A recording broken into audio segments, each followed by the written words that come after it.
한 번 더요. 하나님께서 함께 하십니다.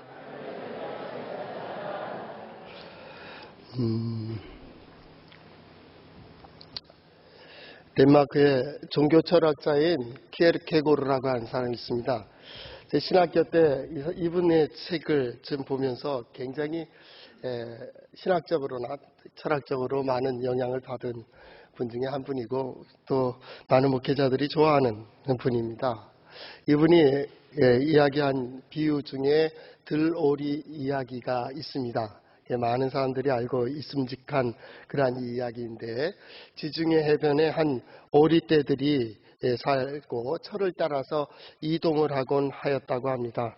그런데 한 무리 들오리들이 이동을 하는 중에 그 한 마리가 밑을 내려다 보니까 거기에 넓은 정원에 옹기종기 모여서 집 오리들이 먹이를 평화롭게 먹는 것을 보았습니다. 그 마음속에 갑자기 그게 부러운 마음이 들고 그 다음에 지치고 힘들었기 때문에 내가 잠시 내려가서 쉬어야겠구나. 그러나 이제 자기 때 무리들이 있으니까 무리 몰래 밑으로 내려가서 혼자 조용히 그들 무리에 섞였습니다. 그랬더니 그 집오리들이 아주 융숭한 대접을 해줬다는 겁니다. 그러니까 그걸 먹고 몇 날 며칠을 지냈는지 오랜 시간을 지내게 됐습니다. 그때 또 철이 바뀌면서 또 들오리떼들이 또 하늘을 날아 이동하는 것이 보였습니다. 그렇지 않아도 내가 가야 될 곳은 저긴데 저 무리들과 함께 하늘을 날아가는 그건데, 그리고 나르려고 이제 비상하려고 하는 날개짓을 했습니다. 그러나 그 오리는 그동안에 편하게 먹고 그 다음에 지냈기 때문에 살이 쪄가지고 나를 수가 없는 겁니다. 그래서 몇 번이나 발버둥 쳤지만은 나를 수 없는 들오리 이야기가 있습니다. 환경에 예속되고 상황에 따라 사는 이 시대의 그리스도인들을 향한 비유이기도 합니다. 이러기 때문에 저러기 때문에 핑계하고 변명하면서 잠깐 지금이 아니라 나중에 내일 하지, 이따 하지, 그렇게 하다 보니까 결국은 그 가지고 있는 영성의 모든 것들을 상실하기 시작하는 겁니다. 그럼에도 불구하고 나는 예수 믿고 나는 하나님 의지하고 하나님으로부터 시작되고 하나님만을 위해서 하나님만을 구하던 그 신앙은 다 상실해버리고 이것 때문에 저것 때문에 핑계하고 변명하는, 그럼에도 불구하고 하나님은 계속 찾아가시고 계속 붙드시고 그래도 우리 마음속에 두드리시면서 야, 내가 있어야 될 것은 여기잖아. 네가 해야 될 것은 이거잖아. 그럼에도 불구하고 거기에 서야지. 그럼에도 불구하고 내가 약속한 것을 이루는 그 길을 걸어가야지 라고 계속 도전하시는 하나님의 사랑과 거기에 대해서 핑계하고 변명하며 자꾸 돌아서려고 하고 주저앉으려고 하는 신앙인, 이 시대의 신앙인과의 어떤 갈등들을 키에르케고르는 여러 모습으로 해서 이렇게 조명해 놓았습니다. 오늘도 하나님께서는 우리를 사랑하시고 우리를 부르시며 계속 도전을 하신 거죠. 그렇기 때문에 여기에 모인 무리들은 그래도 난 하나님 앞에 예배 드리겠다라고 하는 그것과 신앙 고백을 가지고 이 자리에 오르신 거죠. 참 잘하셨습니다. 하나님의 사랑의 말씀이 어디에 있습니까? 성경에 기록이 되어 있습니다. 한번 따라해 볼까요? 하나님의 말씀인 성경은 나의 신앙이요 나의 고백입니다.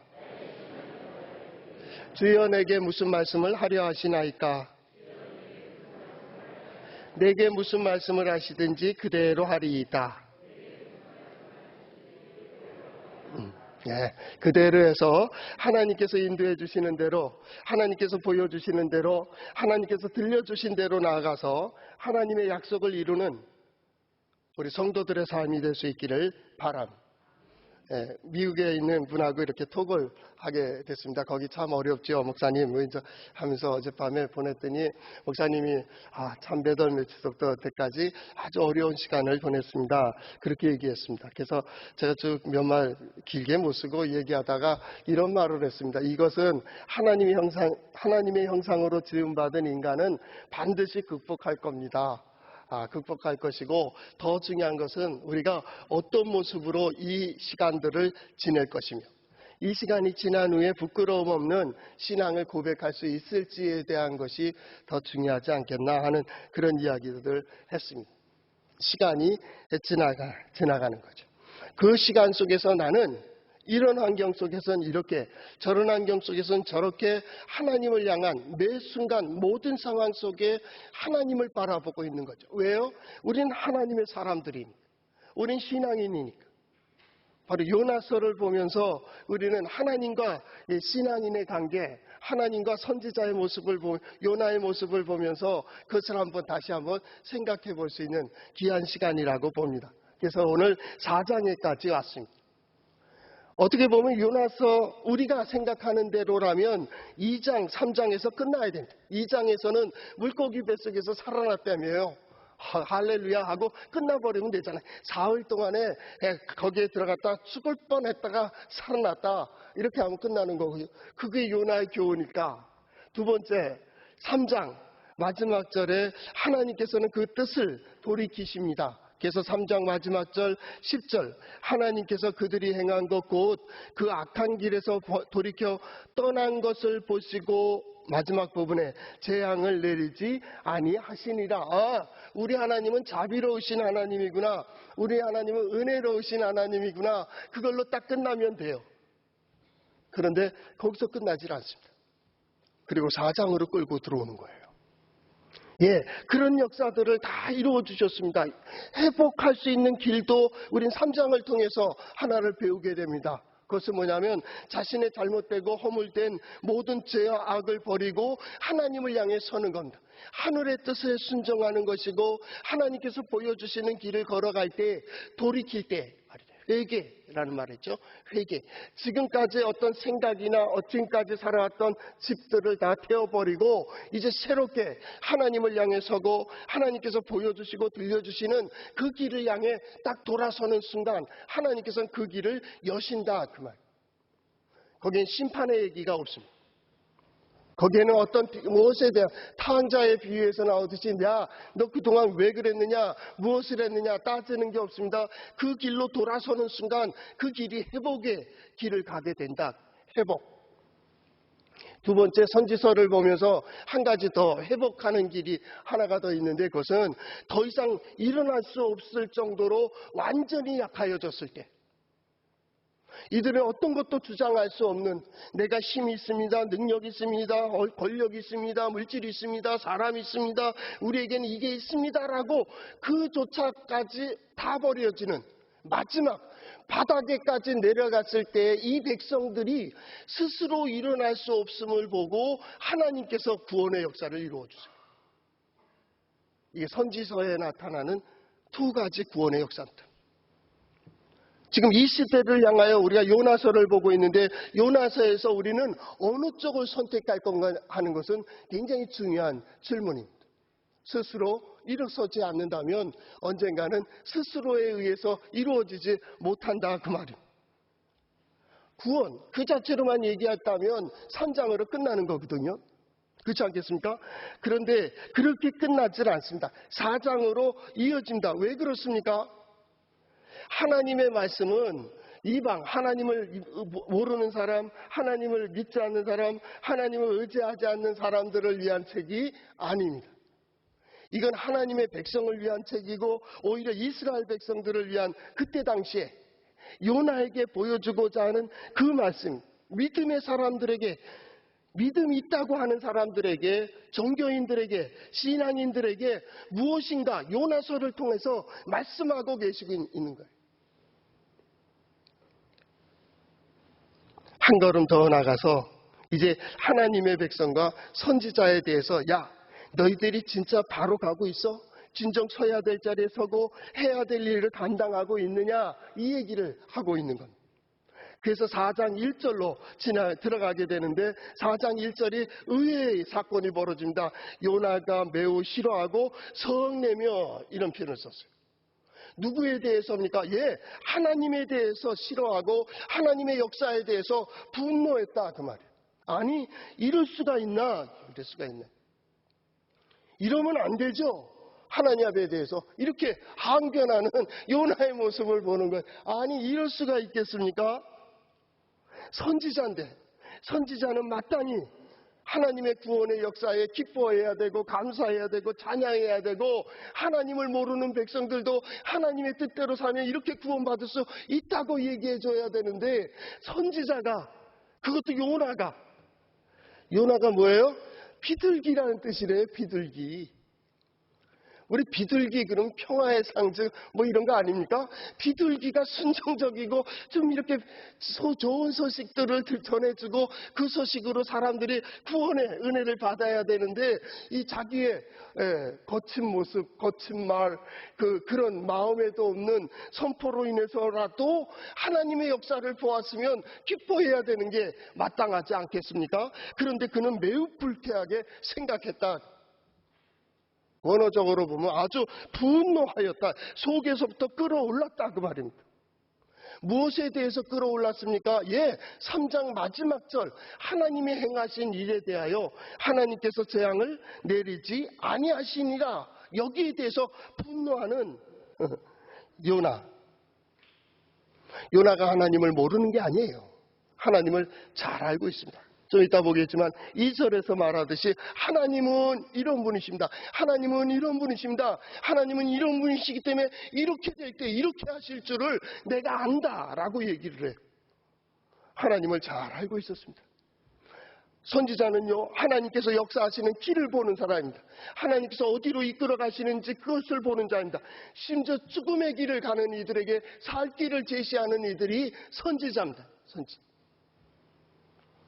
하나님께서 선지자를 보낼 때에는 보다 못해서 마지막 순간에 보내지는 자가 선지자입니다.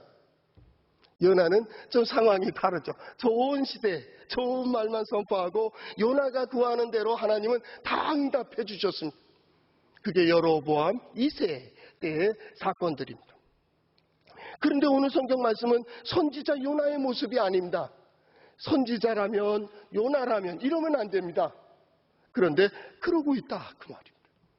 뭐라고 얘기합니까? 2절에 이렇게 말합니다. 여호와께 기도하여 이르되 여호와여 내가 고국에 있을 때 이렇게 하겠다고 말씀하지 아니하였나이까? 라고 얘기합니다. 그러므로 내가 빨리 다시스로 도망갔습니다. 쉽게 표현하면 이겁니다. 내 이럴 줄 알았다. 그래서 하나님 내가 도망가 버리고 하나님의 뜻에 대해서 눈을 감아버렸다 그 말. 그런 거 있잖아요. 내가 이렇게 하면 저 사람이 이득이 될 것 같고 나에겐 손해가 되는 것 같고 나는 수고하고 저 사람이 불로소득을 얻게 될 것 같고 저 사람에게 뭐가 될 것 같고 나는 이렇게 되면 뭐가 될 것 같고 아무리 생각해봐도 자기는 손해가 되고 안 될 것 같고 뭐 이렇게 바보같이 될 것 같으니까 자기의 시간이나 물질이나 권력이나 자기의 어떤 것들을 내 거라고 이걸 안 하는 거예요. 투자를. 그럴 때 있죠. 눈 한번 딱 감으면 이득되는 것 같죠. 한번 지금 이때 코로나 사태로 이렇게 다 하나 둘 문이 닫혀지고 새로운 문들이 열려지는 이때 한번 생각해 보자고. 그래서 이득된 게 얼마나 돼요? 눈 한번 딱 감아버리고 잠깐 모른 체 한 것 때문에 이득 봐가지고 그래갖고 이득된 것이 어느 정도 되느냐 이 말. 요나 마찬가지입니다. 차라리 3절에 뭐라 그러니까 차라리 나를 죽여주세요 라고 합니다. 죽는 게 낫습니다. 여호와여 원하건대 이제 내 생명을 거두어 가소서. 사는 것보다 죽는 것이 내게 나음이니이다 라고 이야기하는 거예요. 왜 그렇습니까? 종교의 아주 약점이 바로 여기에 있어요. 종교의 습관적인 어떤 행동이라든가 어떤 간섭이라든가 어떤 교리라든가 이것이 절대화되면 하나님의 말씀도 안 통해요. 하나님도 없어요. 종교라는 게 뭡니까? 그래서 계속 합리적인 걸 얘기하고 편리를 얘기하고 그 다음에 편협적이 됩니다. 이것만 이렇게 주장하게 돼요. 종교입니다. 종교. 자기 믿는 대로 믿고 싶고 자기의 생각대로 자기의 뜻대로 깨달은 대로 믿어요. 성서의 종교는 깨달은 대로 믿는 종교가 아닙니다. 내 마음대로 믿는 종교도 아니요. 환경과 상황을 얘기하는 종교도 아닙니다. 오직 하나님의 말씀입니다. 하나님께서 말씀하시고 하나님께서 뜻하시고 하나님께서 이렇게 원하신다면 성서의 종교는 그대로 고백하는 겁니다. 하나님의 뜻을 따라 하나님의 생각을 따라 그렇게 가는 거예요. 그래서 묻는 겁니다. 진정 지금 이 순간 어디에 서야 될 것 같아요?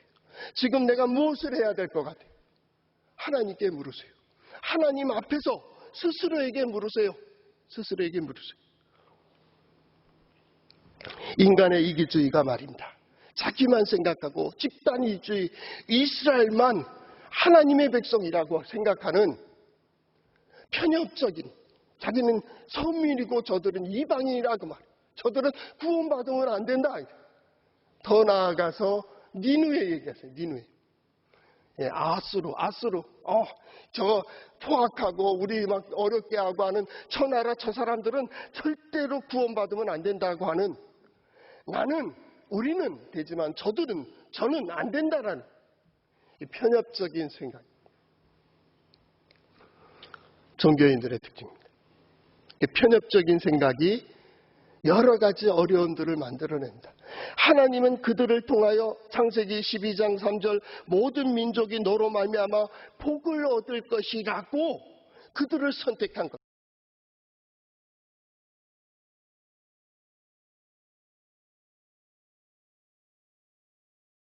살아가기를 그래서 우리를 부르셨다. 나 하나의 만족이 아니고 나 하나만이 아니요. 이걸 우린 사명적 이렇게 얘기합니다. 나에게 시간을 주신 이유는, 생명을 주신 이유는, 나에게 물질을 주신 이유는, 나에게 이 시간을 주신 이유는, 이 자리를 주신 이유는 나를 통해서 하나님이 뭔가 하실 일이 있다고 생각을 하는 거예요. 이게 누구예요? 그리스도인이에요. 이들이 신앙인이에요. 그런데 하나님을 떠난 역사의 악한 사람들은, 악한 습성은, 인간은 항상 이기주의예요. 나는 괜찮아. 뭐 그런 말 있죠. 내가 하면 로맨스고 남이 하면 불륜. 그렇죠? 여러분들은 그런 말 모르죠? 저만 알죠? 희한하네. 넘어갑시다. 이번에 미국에서 1년에 사건이 벌어졌는데 흑인 남성 조지 프로이드 씨가 체포되는 과정 속에 경찰이 가인 진압을 해서 사망한 사건이 있었습니다. 저는 그 사건에 대해서 이렇게 직접적인 관계가 있는 사람은 아니지만 그 사건들을 이렇게 쭉 보면은 이거는 완전히 어떻게 보면 인종차별적인 제압인 걸로 누가 보더라도 마찬가지. 이놈은 죽어도 된다라는 거예요. 사회 악이라고 하는 거예요. 무조건 저들은 악한 자다. 저들은 죄인이다. 하찮은 존재다. 무시하고 경멸하고 너 죽어도 돼. 하고 목을 조르는 거예요. 그 마지막 말이 뭡니까? 숨을 못 쉬겠다는 거예요. I can't breathe. 나는 숨을 못 쉬겠다고. 그런데 계속 눌렀다는 거 아니에요? 8분 이상을 눌렀다고 하는 무릎으로 제압을 했다는 거예요. 이후에도 어떤 제압을 할 때 그들이 그렇게 제압하는 것을 봐.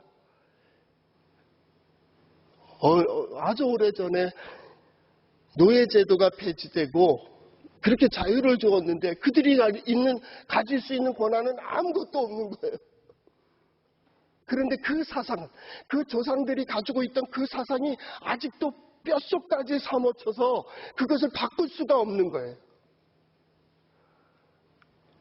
아무리 의의를 얘기한다 할지라도 사람의 생명을 그렇게 하찮게 여기는 것은 옳지 않은 것.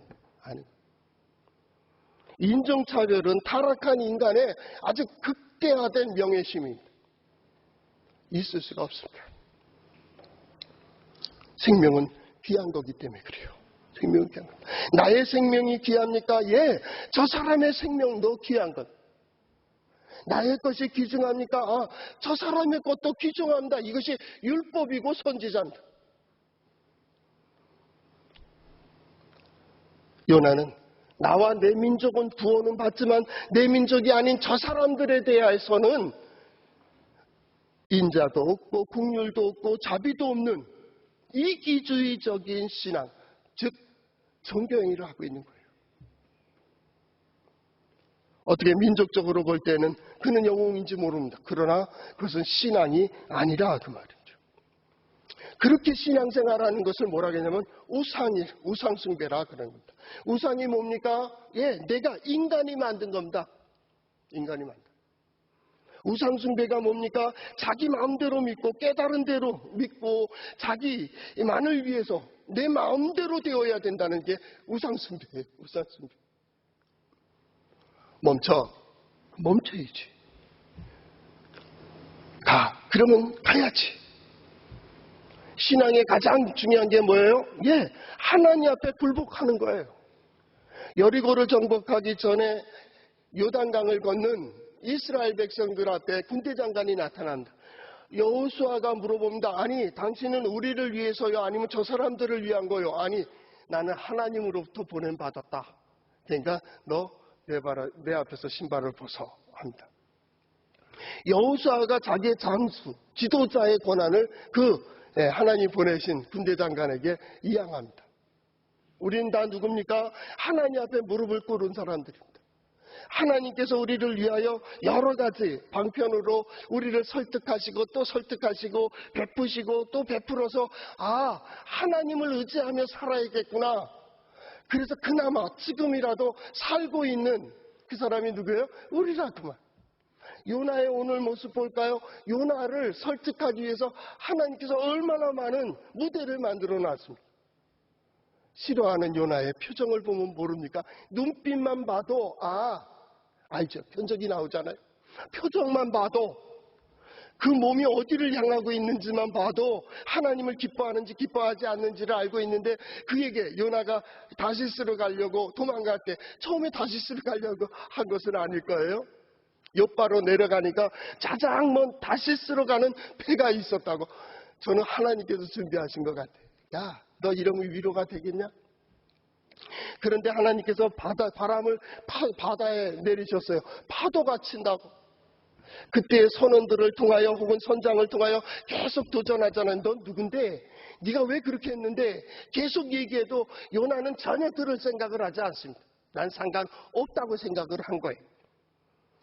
파도에 던져지고 바다에 던져졌을 때 하나님은 큰 물고기를 준비하셨습니다. 그리고 그가 3일 동안을 그 안에 있었다. 성경은 얘기하고 2장 마지막 절에 그를 토해내게 하셨습니다. 그리고 오늘 성경 말씀에 보면 하나님께서는 박농풀을 또 준비해 놓으셨습니다. 그래서 빨리 그렇게 자랐나 보죠. 그런데 또 그 다음날 벌레도 준비해서 그 박농풀 이파리를 다 먹게 했다. 그런데 뜨거운 동풍을 아라비아의 사막에서 불어오는 동풍을 갖다 불게 했다고. 니느웨로 가면서 요나가 이스라엘에서부터 야스루까지 오고 지금 이 4장 마지막까지 읽으면서 요나가 기뻐한 게 딱 한 가지입니다. 크게 기뻐하였다라는 말이 어디에 나오느냐 하면 성경의 6절 하반절에 이렇게 됩니다. 요나가 박넝쿨로 말미암아 크게 기뻐하였더니 하나님의 말씀이 들려짐에 대해 기쁨이 아닙니다. 하나님의 역사가 이루어짐에 대한 기쁨이 아닙니다. 저 사람들이 구원받은 것에 대한 기쁨이 아닙니다. 자기의 박넝쿨, 자기의 그늘이 될 수 있는 요 박넝쿨에 의해서 크게 기뻐했다고 성경은 이야기하고 있다. 선지자 요나가 말입니다. 그런데 그 다음날 아침 새벽에 이미 이것이 다 없어지는 거예요. 한 밤에 꿈과 같은 그것 쥐었다가 놓아야 되고 쌓았다가는 허물어지고 있다가 없어질 그것이 어떻게 생명과 비교가 될 수가 있겠느냐. 거기에 성경은 얘기하는 거예요. 너는 뭐로 기뻐하는데? 네 인생에 있어서 네가 누구와 기뻐했으며 무엇으로 기뻐했으며 무엇을 그렇게 좋아했는데 한번 생각해 보세요. 그게 진정한 기쁨이었습니까? 진정한 위로가 됐습니까? 그것으로 인해서 인생이 완전히 바뀐 것 같이 생각됩니까? 이것이 어느 정도까지 유지될 거라고 보입니다. 무엇이 크게 보이는데요? 무엇이 좋아 보이는데요?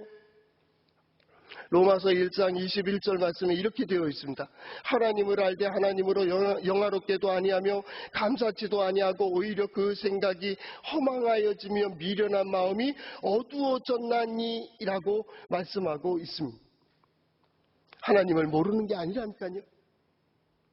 하나님을 알고 하나님을 의지하고 하나님의 말씀을 듣는다고 하는, 쉽게 말하면 종교인들의 문제입니다. 듣는다고 하며 진정 생명을 구원해야 되고 생명을 위하여 일해야 되고 하나님의 말씀을 들려줘야 될 그들이 하나님의 말씀을 자기만을 위한 것으로 쓰고 있다, 그 말이. 그래서 하나님의 뜻이, 하나님의 말씀이 들려지는데도 그들은 듣질 않고 있는 거예요. 그래서 예수님께서 말씀하셨습니다. 내가 요나의 표적밖에는 너희에게 보일 것이 없다라고 얘기하고 있는 거예요. 요나의 표적이 뭡니까?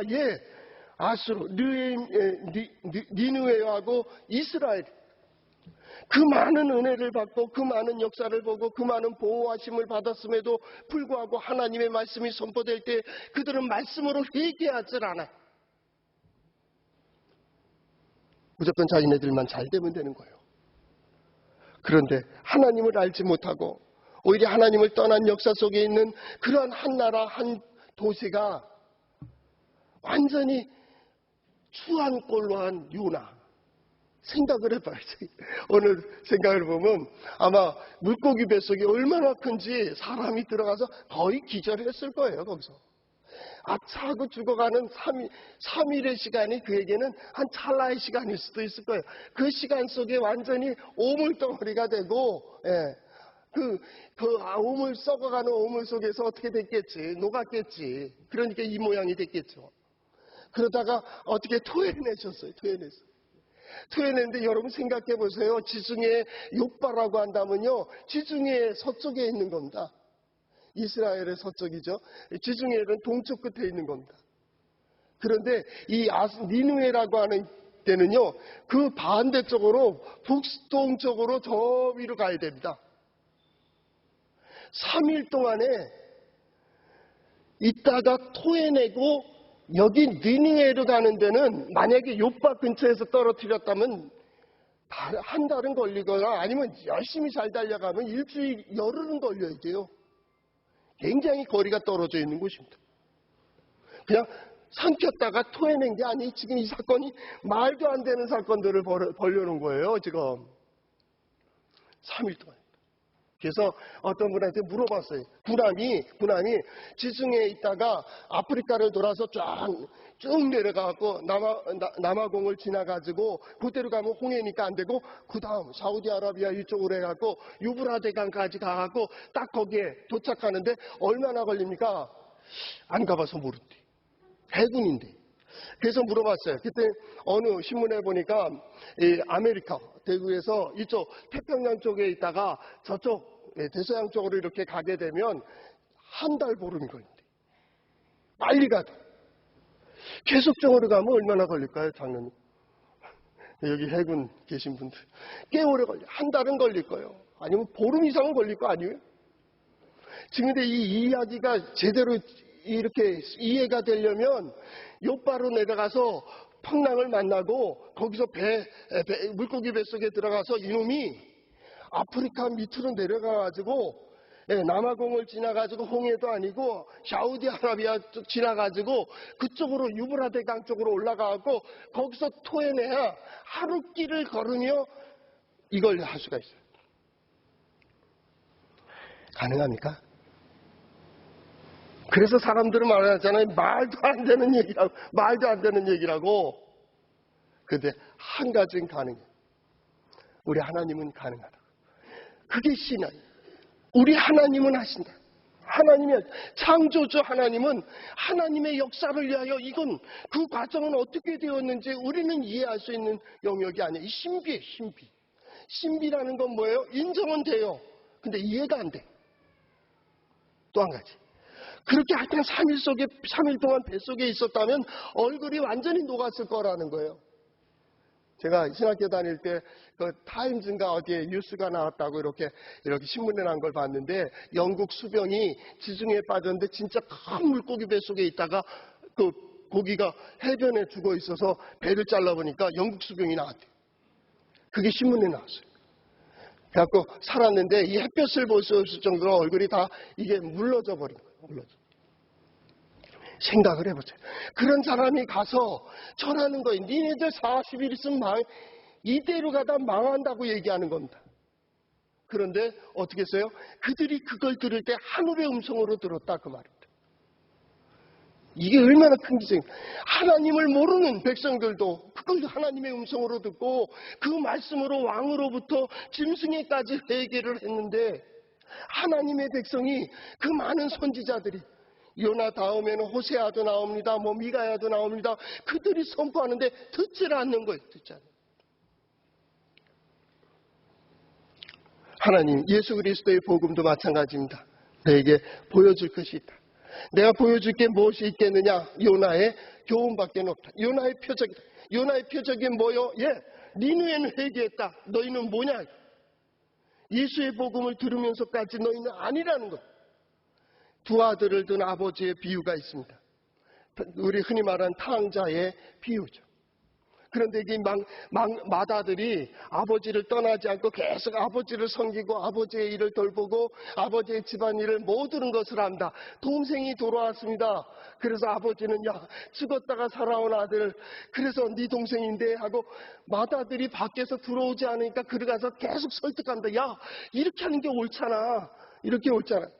아버지한테 불만을 더합니다. 나에게는 친구들하고 먹으라고 양도 주지 아니하고 뭐 했는데 저 녀석 세상 갖다 다 탕진한 녀석을 왜 저러느냐고.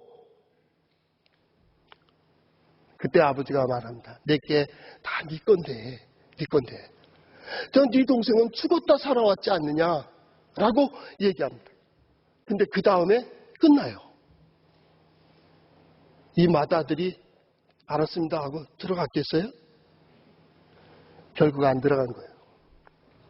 예수 그리스도의 복음이 선포될 때 예수님에 대하여 선지자들에 대하여 이스라엘 백성들이 그랬어요. 하나님을 의지하고 하나님의 말씀을 듣는다고 하는 그들이 선지자를 죽이고 하나님의 아들 메시아를 선지자를 죽여요. 예수님을 죽였다. 어찌 이럴 수가 있느냐고. 몰라서가 아니라니까요. 그들이 분노하고 있는 건 주께서는 은혜로우시며 자비로우시며 노하기를 더디하시며 인애가 크시사 뜻을 돌이켜 재앙을 내리시지 아니하는 하나님이신 줄 알고 있어요. 오늘 성경 말씀을 보면 마지막 그러잖아요. 하물며 11절 하반절 가축도 많이 있나니 내가 어찌 아끼지 아니하겠느냐 하시니라. 질문으로 끝나요. 대답은 여러분들이 해야 돼요. 여러분들이 해야 돼요. 과연 하나님께서 내게 지금 원하시는 것이 뭐냐? 지금 이 혼란과 어두운 때에 구원받을 수 있는 길이 뭐요? 라고 물어본다면 이 하나님의 자비로우시고 노하기를 더디하시고 은혜로우신 하나님 앞에 하나님의 뜻을 구하고 거기에 결단해야 되는 여러분들은 어떻게 대답할 거예요? 그것이 오늘의 설교의 중요한 점입니다. 각자 알아서 결단하세요. 그리고 고백하세요. 오히려 이때의 신앙을 새롭게 정립하고 새롭게 고백하고 그리고 나아가 하나님의 회복의 역사를 경험하는 우리 성도들 될 수 있기를 축복합니다. 기도하겠습니다.